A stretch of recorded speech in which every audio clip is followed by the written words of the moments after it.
Welcome everyone to our second reparations conversation. My name is Renee Antrosio. I'm the pastor at New Covenant Fellowship. We are jointly sponsoring these conversations with the Champaign-Urbana Jewish Federation and the Interfaith Alliance of Champaign County. So I am grateful to them. Our speaker tonight is Dr. Paul Finkelman, and I will let him introduce himself and what he is going to speak on tonight. So I turn it over to you, Dr. Finkelman. Well, thank you. Introduction is pretty simple. I am currently the president of Gratz College in Philadelphia, which is an independent college and the oldest Jewish college in America, founded in 1895. One of our main programs is a PhD in Holocaust and Genocide Studies, as well as a master's degree and a certificate in Holocaust Studies for high school teachers. I got connected to all of you, including Renee, through one of our PhD students who teaches high school in Champaign. So that's the connection. I am a historian by training.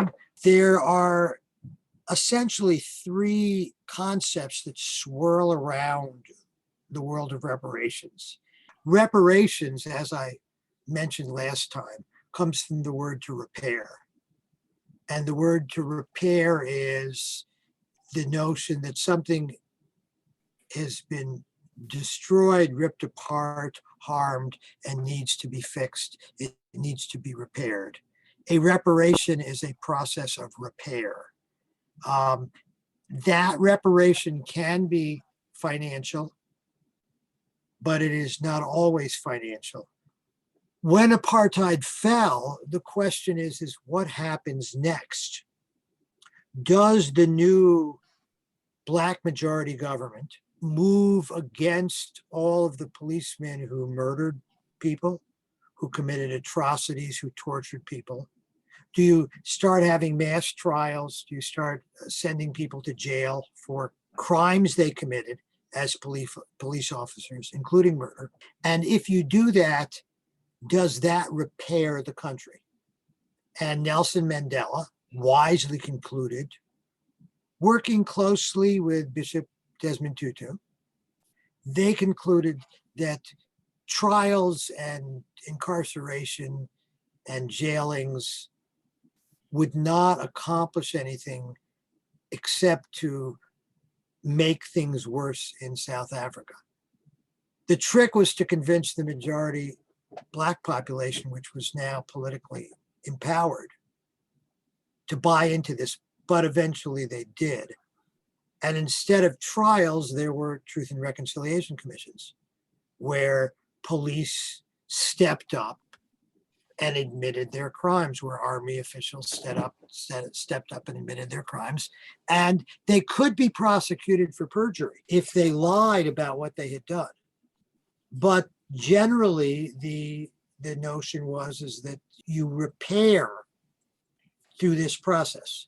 Now, at the same time, the government promised economic payments to the vast majority of the deeply impoverished Black population of South Africa.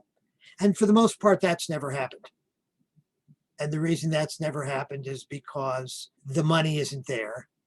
South Africa, while wealthy by the standards of most of the rest of Africa, is hardly a wealthy country.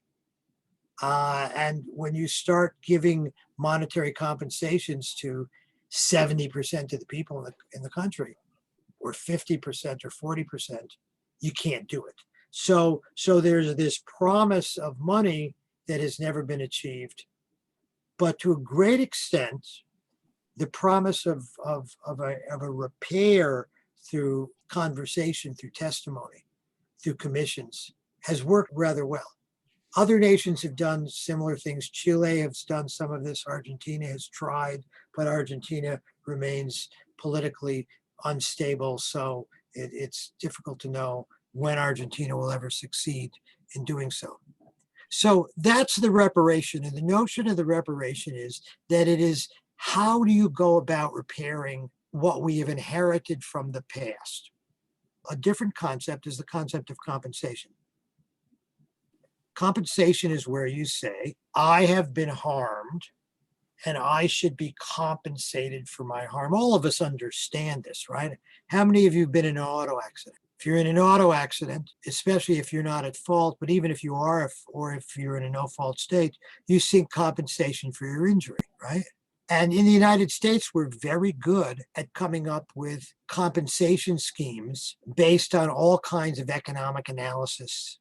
So, for example, the classic compensation scheme in the US is a wrongful death suit. My spouse died because of the negligence of this driver or this company that my spouse worked for. I am entitled to compensation for the death of my spouse. And there are lawyers who specialize in this. Most of the time, these cases don't go to trial. Most of the time they settle.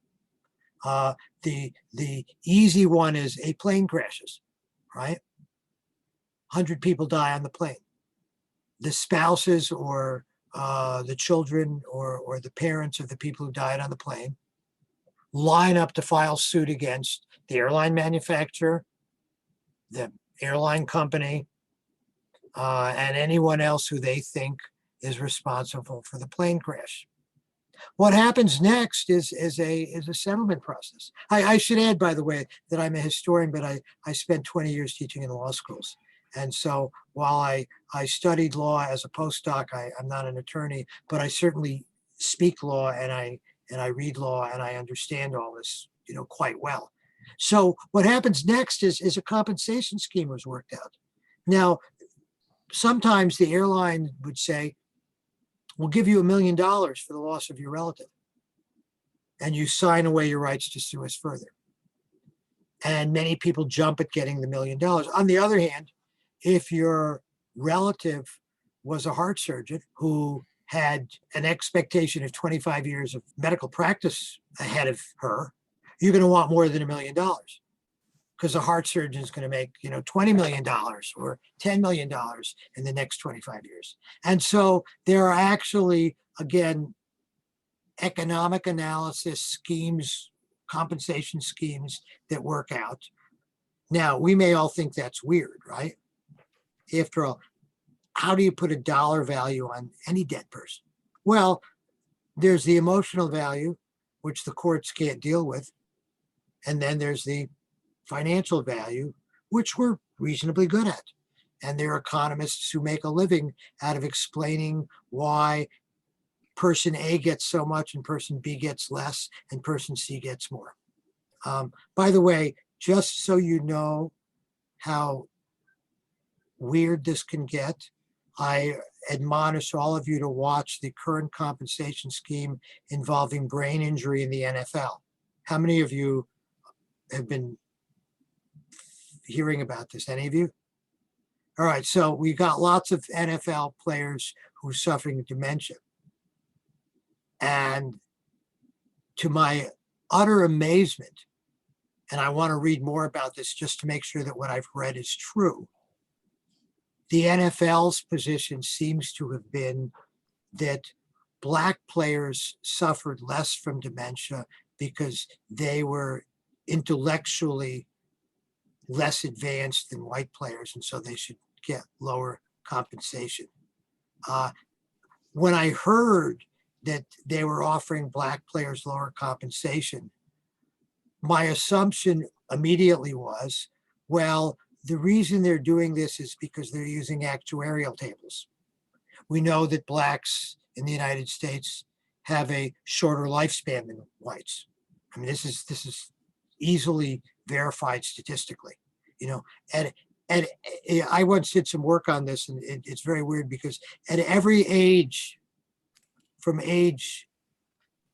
birth to age 99, Blacks have lower life expectancy than whites.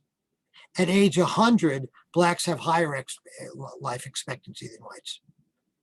And I attribute that to the fact that given the inequities of healthcare, given the inequities of everything involving race in this country, any Black who's healthy enough to live to 100 is probably much healthier than whites who live to 100, because the whites are there because they're getting top-notch medical care. The Blacks are there because they're just tougher people, these particular individuals. So when I first heard that they were offering differential compensation, I assumed it was based on actuarial tables. Now, I don't think you can legally use race as a category in these actuarial tables, but I thought they were trying to get away with that. And then I was told today, no, they're actually saying that Blacks were cognitively not as smart as whites to begin with, so their dementia isn't as much of a detriment to their life. I have a feeling that they will reverse course on this very quickly. I have a feeling that the NFL will run from this, and if I were to predict something, I don't like to predict a lot. My prediction will be that some spokesman from the NFL will say, this is something our law firm floated by us, and we fired our law firm, and we're looking for a new law firm.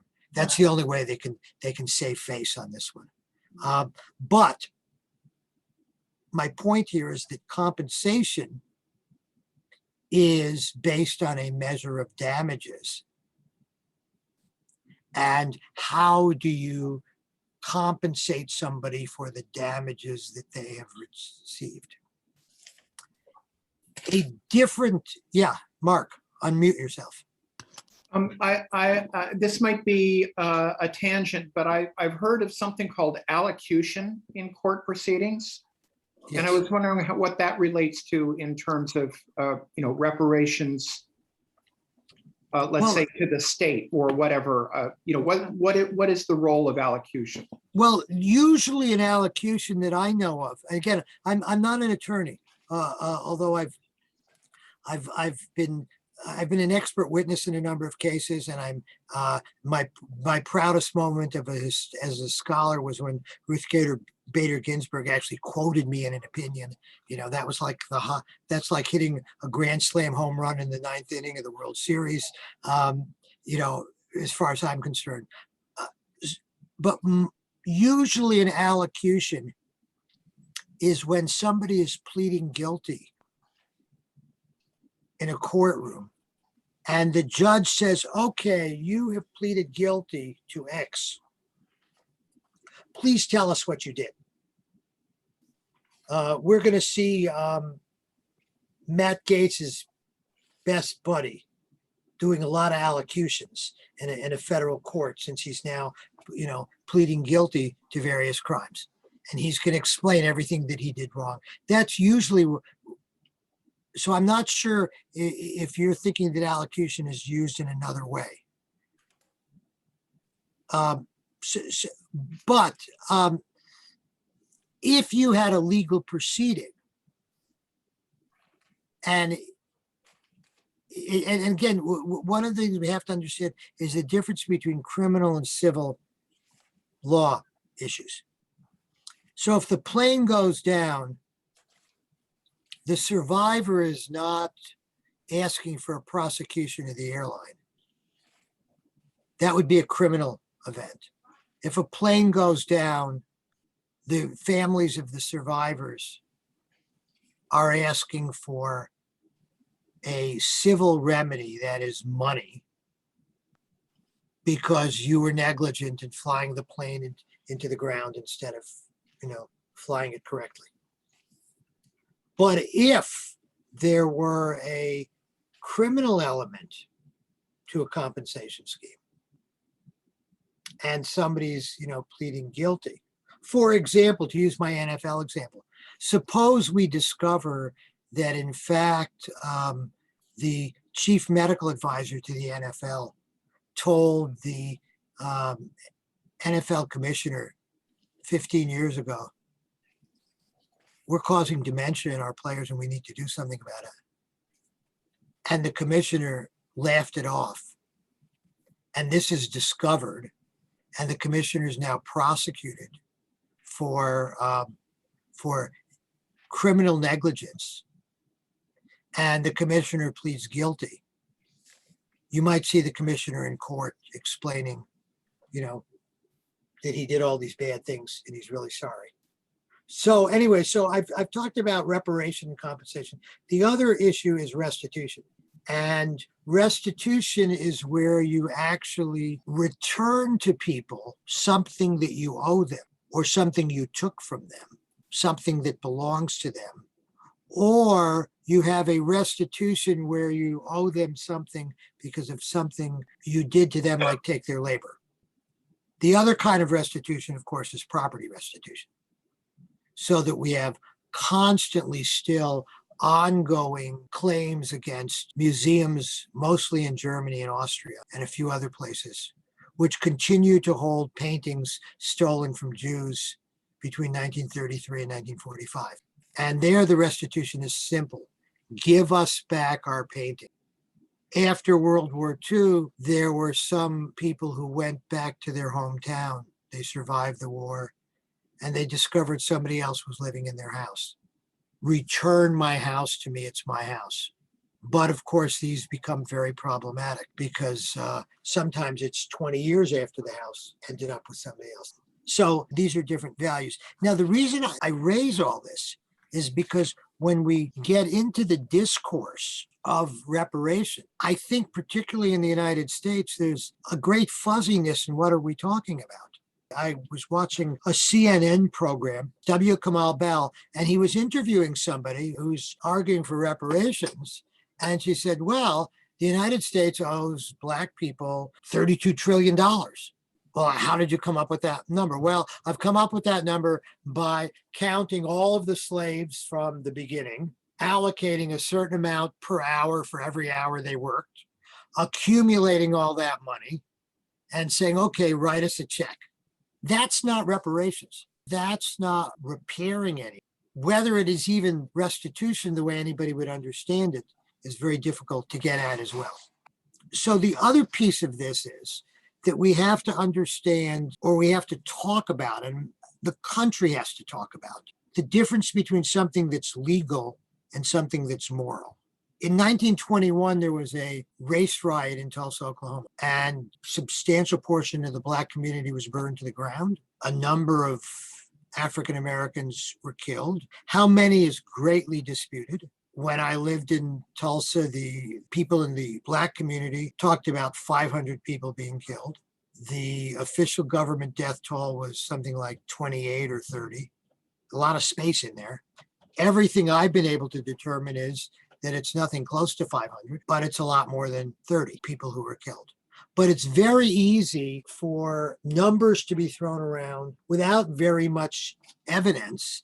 And it's also, of course, often a conflict between what people believe is true and what might actually be true. So while I was in Tulsa, there was an attempt to sue the state of Oklahoma for its complicity in the Tulsa race riot. The case was brought by Charles Ogletree, who was a Harvard law professor, and there were a number of leading Black lawyers and scholars involved. I was involved. I knew Charles, and I was also like the only person in Tulsa that they knew who was a scholar on this stuff. But I suggested from day one that this case isn't going to get anywhere, because in civil law, in lawsuits, and even in criminal law, there is something called the statute of limitations. You have to sue at a certain point. You can't wait forever and ever. In law, sometimes the statute of limitations stops running. The legal term is the statute tolls, which means you don't count the years. You don't count the years on the statute of limitations if there is no way that you could know that you were harmed. Easy example. You went into surgery when you were 25. They took out your appendix. You went home. And 20 years later, you're getting all these weird symptoms in your abdomen and you don't know why it is. And the doctors can't figure it out. And finally, they say, we're going to have to do exploratory surgery because we can't figure out what's wrong with you. They open you up and they discover a surgical glove was left inside you when they took your appendix out. Now, the statute of limitations on a medical malpractice suit has long run. But since you had no way of knowing that you had been harmed, you can still sue for the medical malpractice based on the fact that they failed to take the surgical glove out when they sewed you up. It makes sense to everybody? So the theory of the lawsuit in Tulsa was, well, nobody really knew the complicity of the Oklahoma government involved in this riot. The only problem is that African Americans have been complaining about this complicity since 1921. They all knew. Everybody said it all the time. And nobody sued. So it gets to federal court and the federal judge says, I'm sorry, but there's no case here that we can litigate. We can't litigate a case based on something that happened 80 years ago for the, at that point, 20 or so survivors who are still alive from 1921. Now, I think the state of Oklahoma had a moral obligation to do something in the Tulsa Black community. One, to recognize the riot. Two, to recognize the complicity of the state and the city of Tulsa. Allegedly, the chief of police handed out badges to anybody who wanted one and said, you're deputized, go shoot, and then he used the N-word. Well, okay, maybe we can't sue the city of Tulsa any longer, but certainly there is a moral obligation to have some kind of reparation for what happened. That's different than the legal obligation.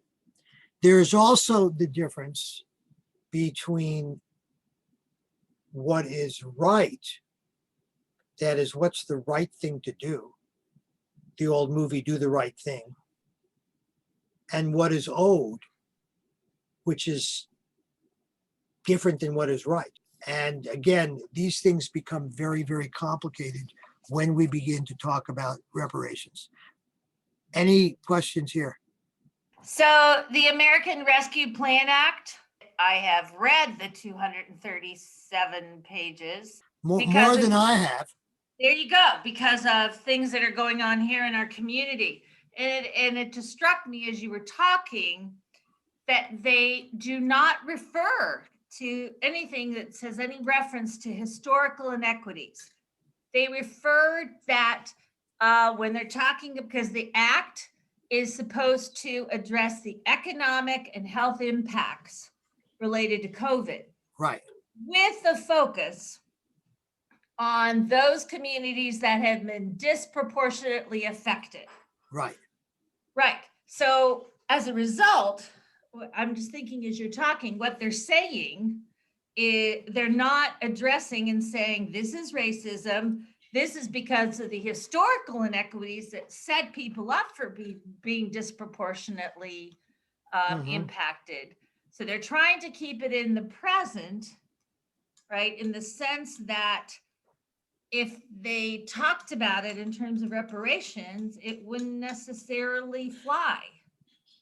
But all the research from the pandemic shows that they're definitely disproportionately impacted neighborhoods. Okay. So what you're raising is the strategy question, right?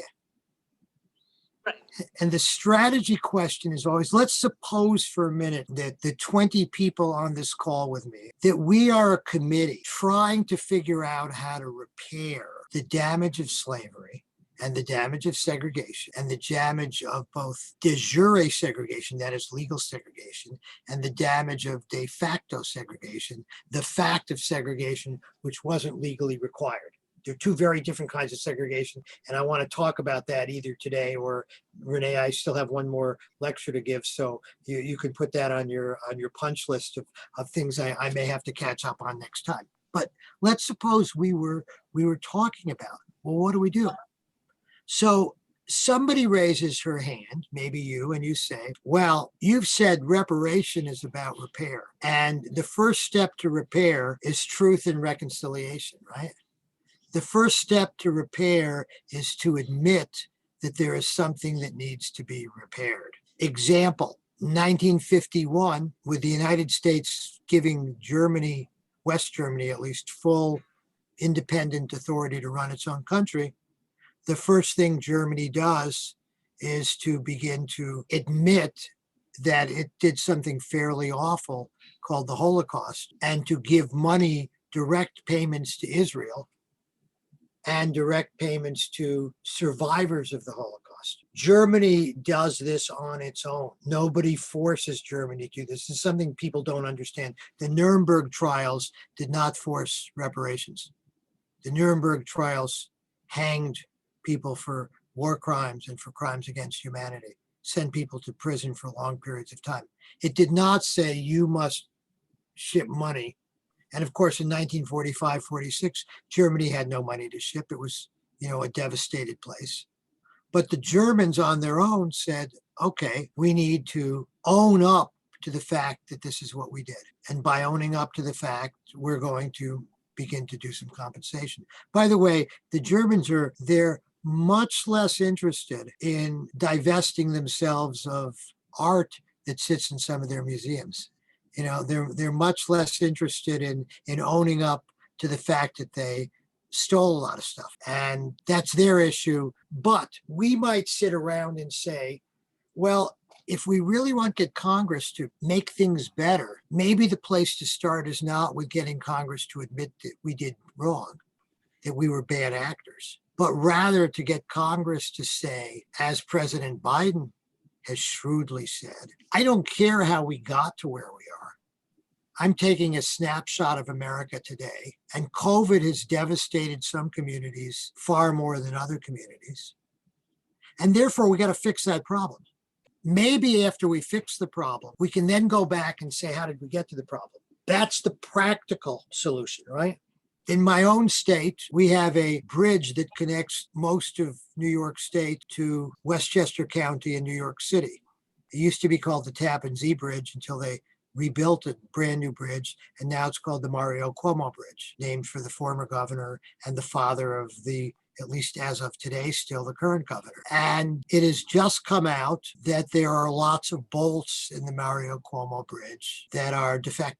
We could have a reparations model of first we have to admit who put the bad bolts in, or we could just fix the damn bolts and then figure out who we're going to prosecute for putting bad bolts in. I'd like them to fix the bridge first and then figure out if there are people who need to be prosecuted or fined for this. Does that make any sense to you? Yeah.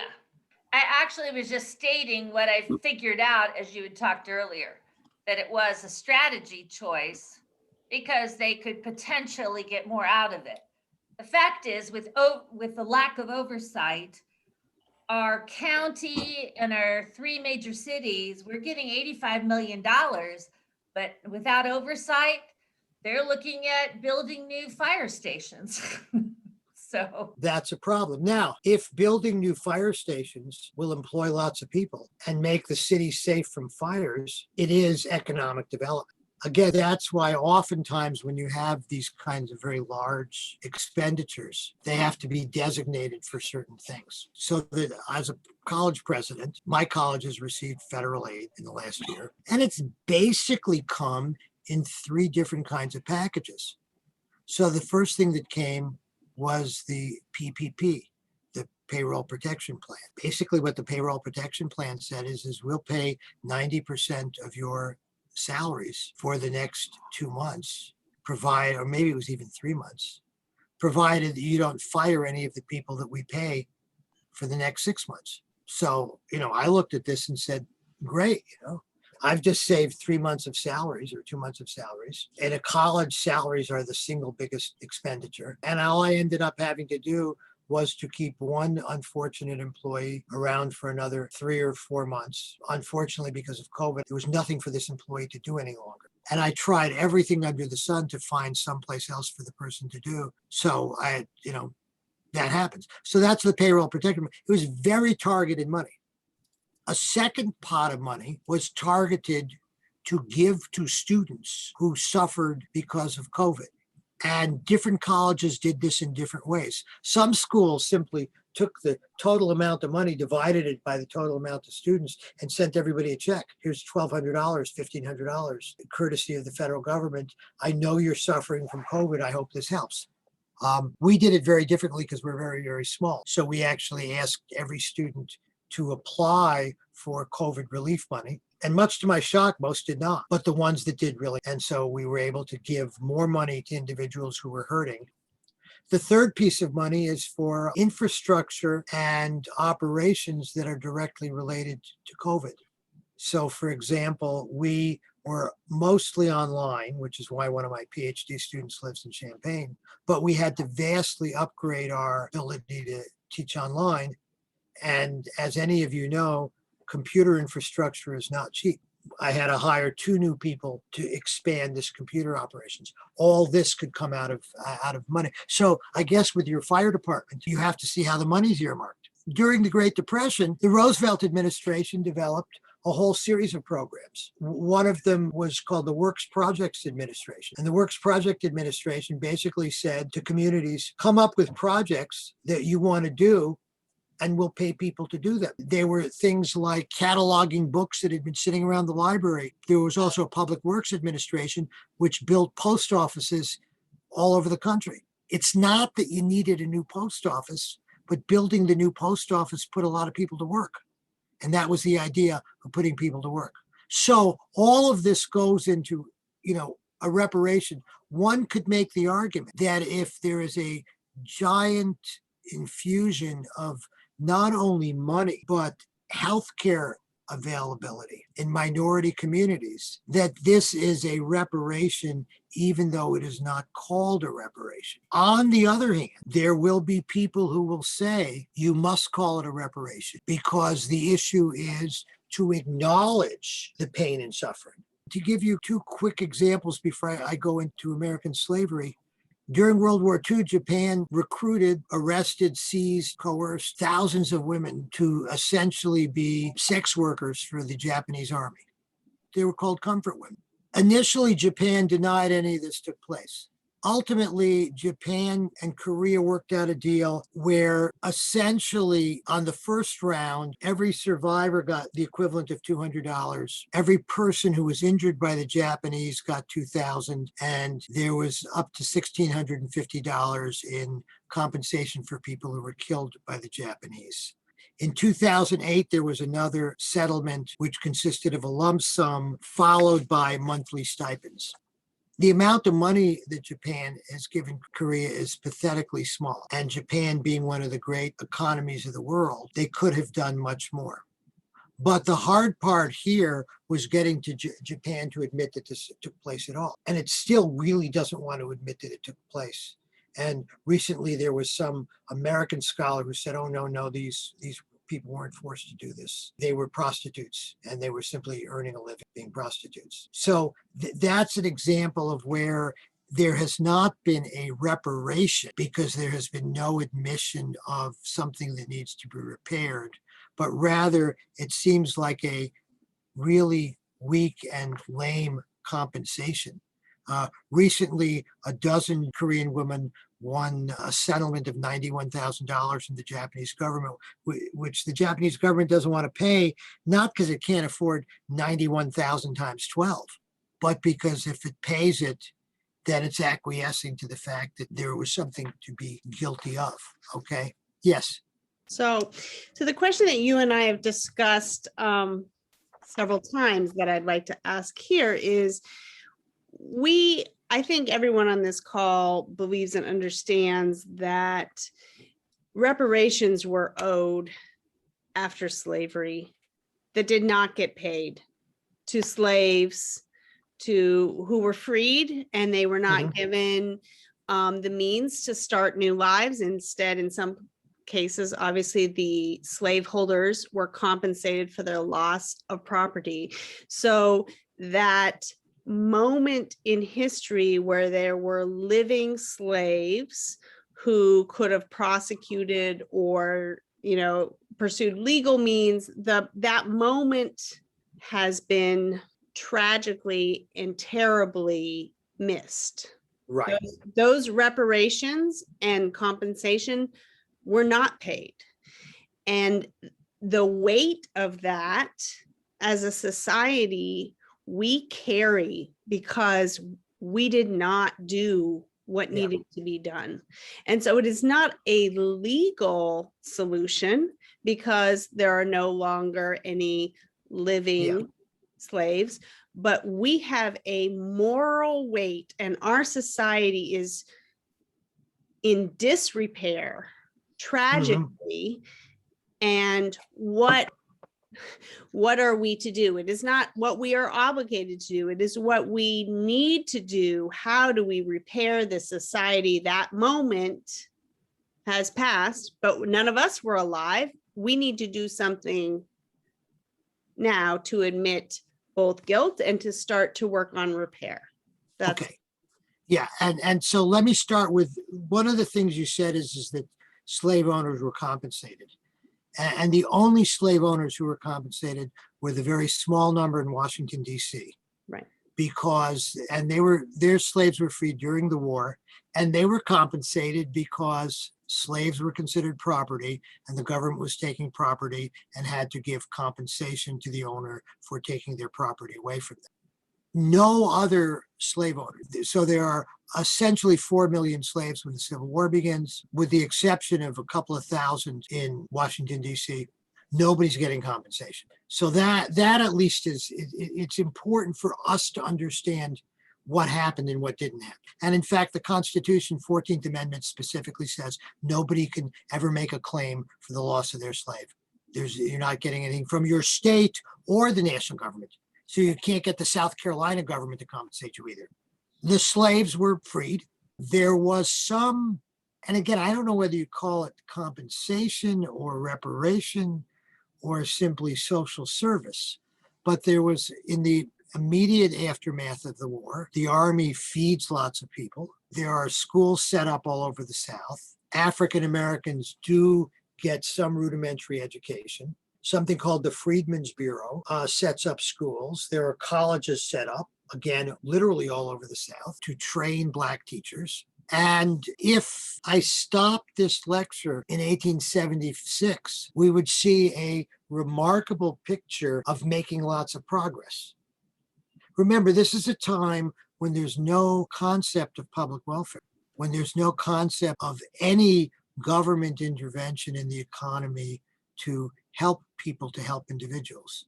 So part of our understanding of what didn't happen has to be seen in the understanding of the limited world that existed. The other piece, one might say, well, in fact, there was a significant payment by the United States to end slavery.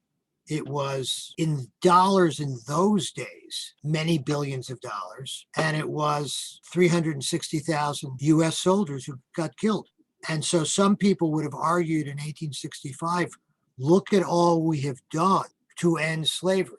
We sacrificed, we spent, we lost our arms and our legs and our eyes and our sons and our husbands and our fathers. That's a lot of investment. So if we fast forward, I think we have to think about what would be the structure of reparations today, not for former slaves. So you don't come up with this, $1 trillion statement of the U.S. owes every Black American X amount of dollars for slavery. But rather, what do we do to move the ball forward? Is there a mechanism? Is there a legal strategy? Is there a social strategy that you move forward on? So in 1976, President Ford signed a formal apology to Japanese Americans for interning Japanese Americans during World War II. In 1988, President Reagan signed the Civil Liberties Act of 1988, authorizing payment to all of the living survivors of the Japanese internment. And in 1992, George H.W. Bush signed a second law appropriating more money. In 2001, George W. Bush signed a law making the 10 major internment camps into historic sites. By the way, what do all these presidents have in common? They're all Republicans, which is interesting when you think about the tenor of the debate today, because sociological analysis suggests that people who are Republicans are much less likely to support reparations than Democrats. And yet here you have 4 Republican presidents, all of whom are seeing the importance of a reparation. And it's a true reparations model because it starts with an apology. It starts with an admission of guilt. It follows with a specific compensation to those living people who were harmed, $20,000 to each person. And then it ends with a full circle admission of guilt by saying we should designate these internment camps, which the United States built, that we should designate them as National Historic Landmarks. And by the way, some states have also mandated that the Japanese internment be taught in the public schools. So New York State, for example, requires that the Holocaust, the Underground Railroad, and I believe the internment, and also the Irish famine be taught in the high schools. By the way, this suggests the political power of certain ethnic groups in New York. My own view is that there has to be 2 things happening at once. How do you make the apology? And then how do you envision what the compensation looks like? So can I ask a question? The multiple apologies from 4 Republican presidents of the United States, from a presidential level, on a national level, what, if anything, have we had to apologize and say we were wrong about slavery? What would be, if you were, where are we at in that national conversation, would you say? Well, we are not having a conversation, we're having different conversations. So I would say 2, 3, 4 times a year, there's some news story about some idiot member of some southern state legislature. I don't know how else to describe these people, who says that slavery was a good thing or slavery wasn't a bad thing. It's kind of funny because I was actually quoted in Forbes magazine 2 weeks ago because I think a legislator in either Kentucky or Tennessee said something really dumb about slavery and the Civil War. And they quoted me saying the war was all about slavery. Get over it, deal with it, face it. So, I'm happy to be educating these people. But you get constant people who are simply saying, I don't see what was so bad about slavery. They got 3 square meals a day, they got a place to live, and they got clothing. So that's part of the problem. You have state legislatures today that are passing laws to prevent the education of students about these very issues, to say you can't teach this in the public schools. That's a serious problem. I think it has to come in some sense from national leadership. Here's partially why it's so hard to think about. The US Constitution has slavery embedded every time you turn around. We give the southern states extra representation in Congress by counting slaves for purposes of representation, even though in the Virginia state legislature, they never counted slaves for representation if they were going to allocate representation by population. They wouldn't have done that, but we do it. So the South gets extra representation in Congress. That leads to the Electoral College. The Electoral College folds the 3/5 clause into the election of the president. The Electoral College is there because in part, they can't figure out any other way to give the South extra political power in electing the president, except by using the 3/5 clause. Because remember, the slaves don't vote, but the states get the electoral votes. Thomas Jefferson would not have been elected president in 1800 if there had been no electors created by counting slaves. So this is an example of how this operates.